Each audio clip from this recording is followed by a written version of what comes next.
Oui, j'ai vaguement lu. Oui, oui, j'ai vaguement vu l'article qui traitait de ces questions. Mais je crois qu'on en a déjà parlé. Mais en fait, pour moi, on est véritablement face à une sorte de crispation identitaire en Europe en général et en France en particulier.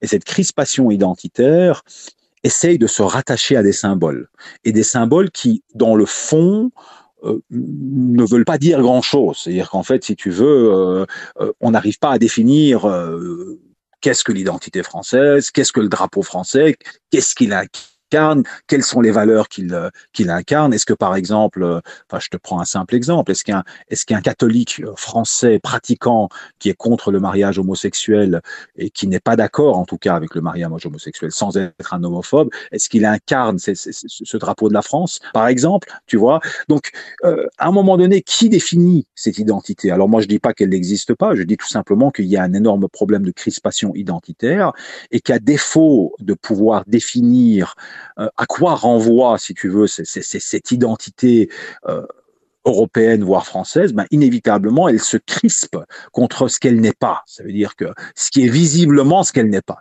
Et donc, quand elle voit ces drapeaux étrangers à l'intérieur de ses frontières, elle se dit, ça, c'est certainement pas nous, tu vois.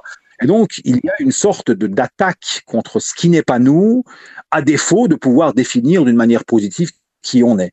Et donc, autant il est légitime pour un pays, voire un continent, de défendre certaines valeurs et d'être éventuellement fier et véhiculer ces valeurs, autant aujourd'hui, on n'est pas dans ce cas de figure. On est véritablement dans une forme je dirais, de définition de l'identité par la négative, ça veut dire par qui on n'est pas.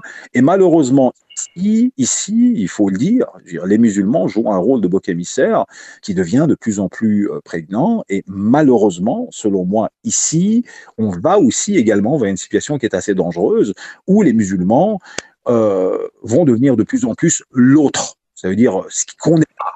Et donc, dans ces situations de crise identitaire, on va essayer, si tu veux, de pointer du doigt cet autre, et on va essayer, si tu veux, de lui dire, bah, tu n'es pas nous.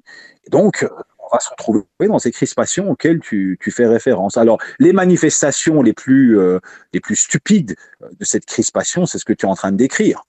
Donc, l'idiot est celui qui regarde le doigt lorsque le doigt pointe la lune. Quand on ne comprend pas de quoi on parle, on commence à passer des heures à traiter des questions des drapeaux. Le problème, c'est pas un problème de drapeau. Le problème, c'est un problème d'identité. Et quand tu écoutes ceux qui essayent de définir cette identité, que ce soit Zemmour ou autre, mais tu sens clairement qu'ils sont en train d'essayer de définir une identité française qu'ils rattachent à leur désir propre, tu vois, et euh, à défaut quelque part de pouvoir le définir, parce qu'ils comprennent bien qu'il y a une énorme faiblesse quant à la définition de cette appartenance identitaire, ben, inévitablement, ils érigent le musulman et les musulmans comme étant les autres.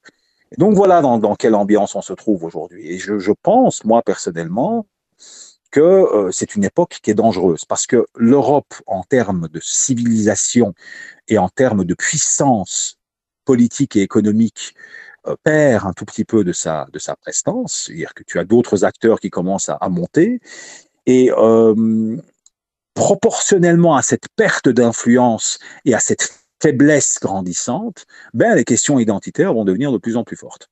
Et ici, on est dans une phase et un tournant assez dangereux euh, à laquelle les politiciens devraient vraiment faire attention et surtout pas tomber dans le piège de jouer au jeu de celui qui va pointer l'autre comme étant le responsable.